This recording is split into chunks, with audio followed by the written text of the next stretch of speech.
Morning, everybody. Hope you're doing well.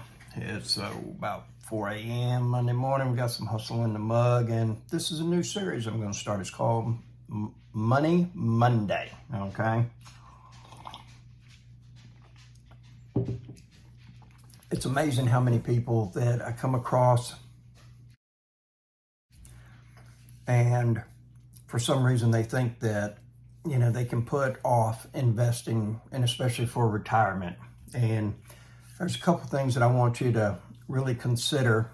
And if you'll watch any of my other videos, I'm not fancy. I don't have a bunch of subtitles or anything like that. I'm just a average Joe, not the sharpest tool in the shed here in Pensacola, Florida. Before I forget, I do offer mentoring. I've had a lot of people that have reached out, but hey, that we really don't want to go through the whole process and everything. I get it. If you're interested in a 15-minute free phone call, I'll be more than happy to do that with you. Send me an email. The email's in the description on the video, and include your phone number, and I will give you a call at some point. You get 15 minutes. Ask me any question you want.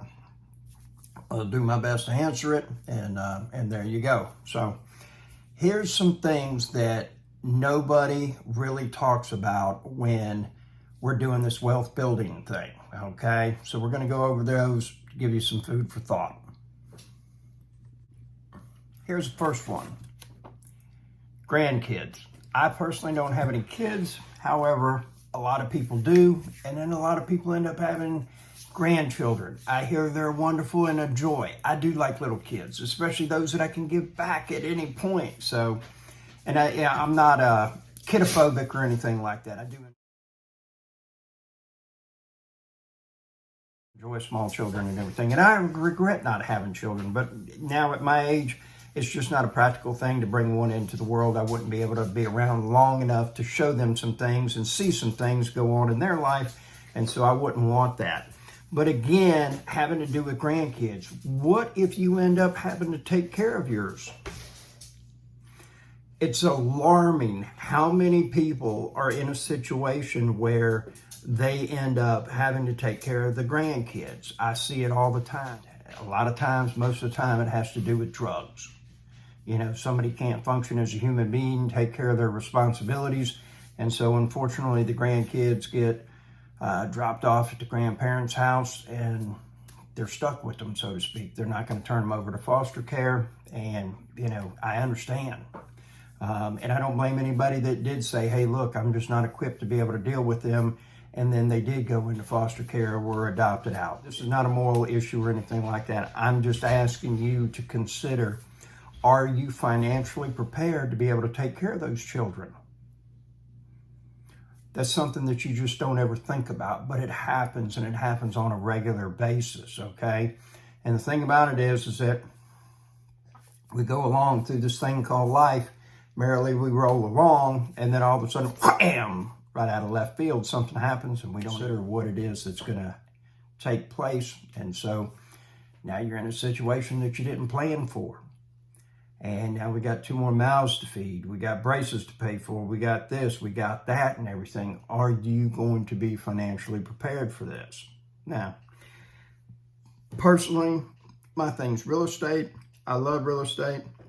I love everything about real estate. I love being a property manager. I love taking ugly houses and making them beautiful.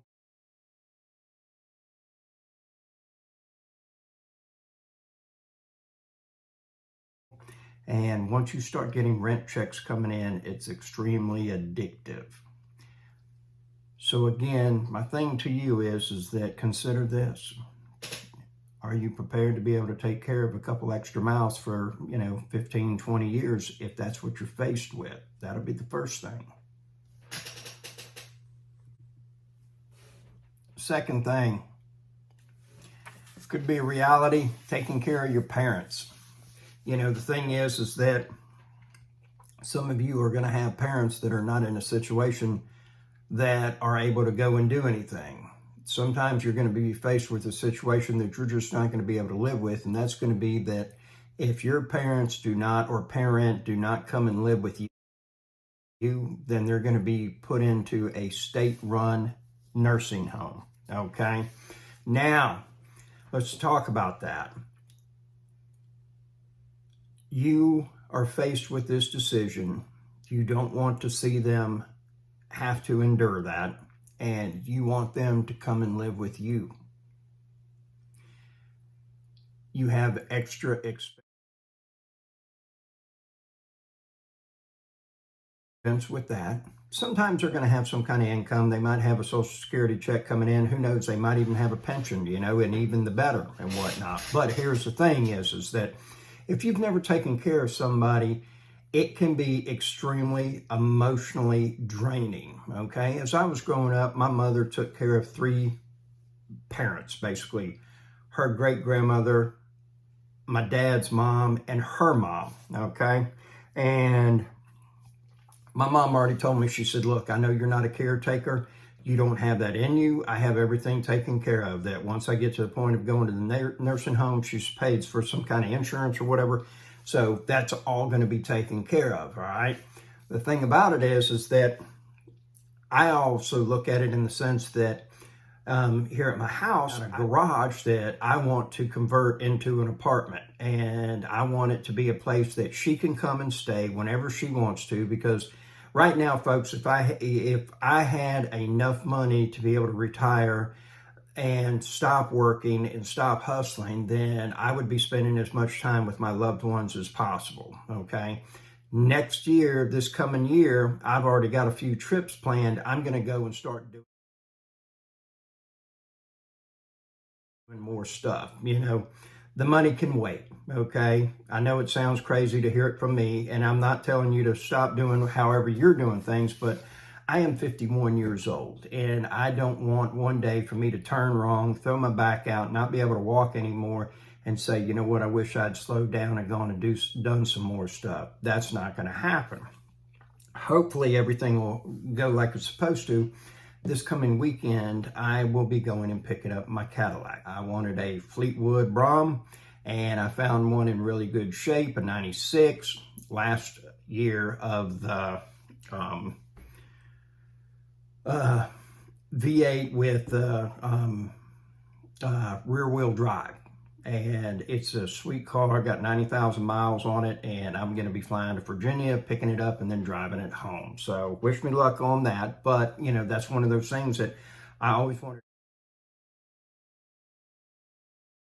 A big body car to be able to drive around on and have a good time with. It keeps the mileage off the diesel on the weekends and stuff like that. So we're going to be doing that. But back to having to do with the parents. I want to convert the garage into an apartment so that my mom has a place to come and stay if that's what she chooses to do. And I would love to be spending more time with her. And the thing about it is that we can try our best to make those kind of things happen and prepare ourselves for the future. Now, granted, we can't cover all the bases, but here's the thing. And some of this stuff might never come to fruition. And guess what? If that's the case, then, man, we're sitting really pretty financially, and we're not going to have too many problems, or we're not going to have situations, because the problem is anything money can't fix. Okay? When my father died from cancer in 2015, that was a problem. Money was not going to fix that. So just consider, hey, am I prepared to be able to take care of my parents? It's something that a lot of people don't ever address, but it is a reality that could happen. Third thing, nursing home. Nobody wants to talk about it. It's inevitable. Well, I don't know if it's inevitable, but we're all going to get to the point where we're going to need some help, okay? Home health is very expensive. Nursing homes are extremely expensive, okay? Here's the thing.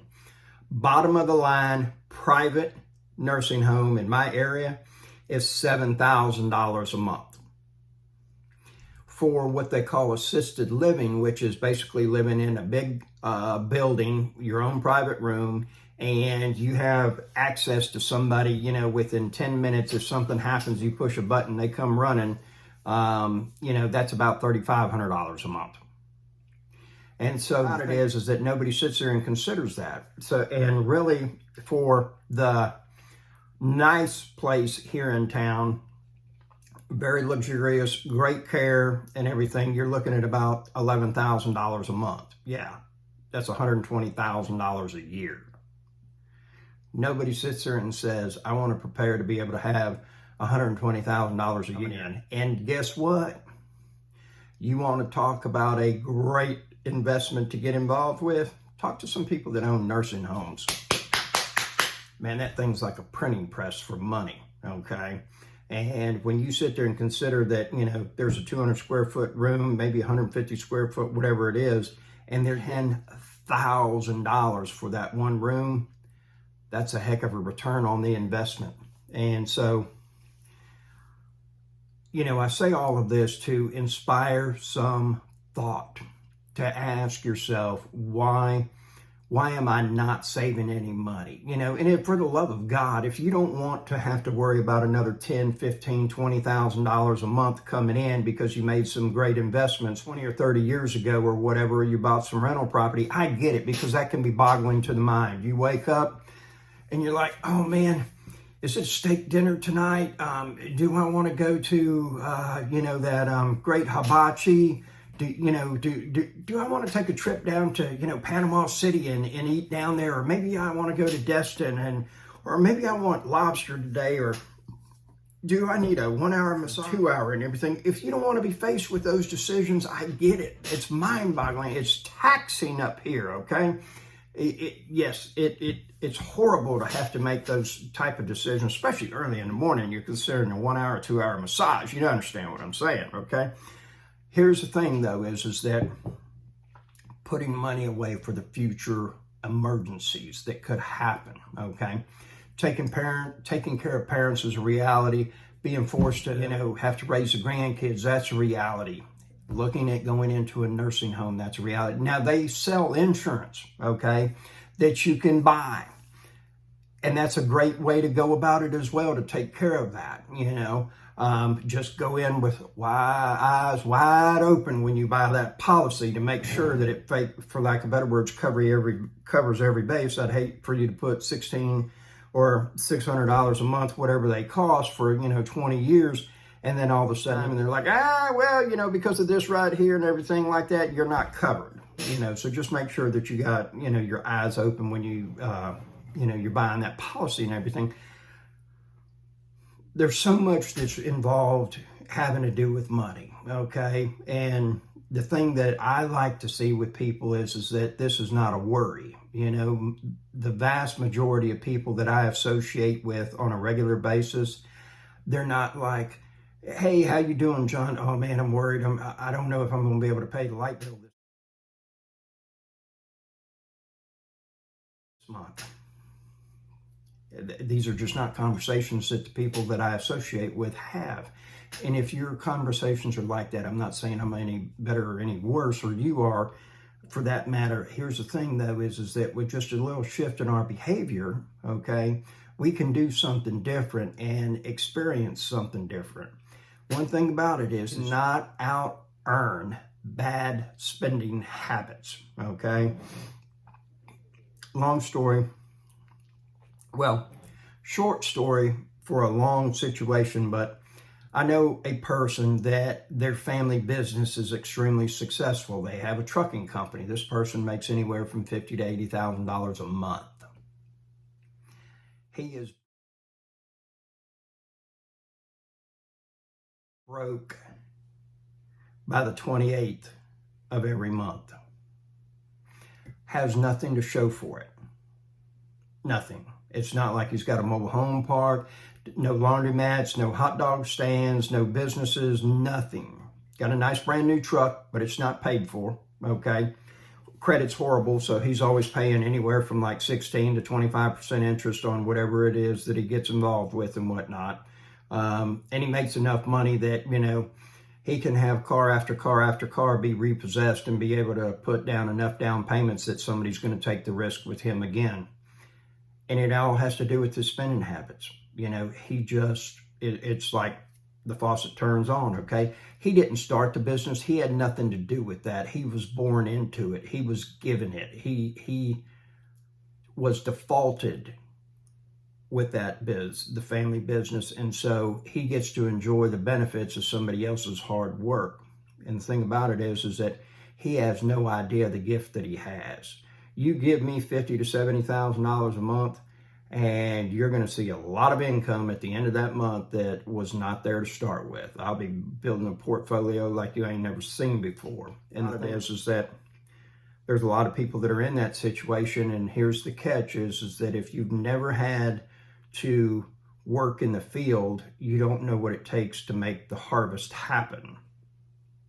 And when you have to carry your own water, you understand that when one drop is spilled, what that really means.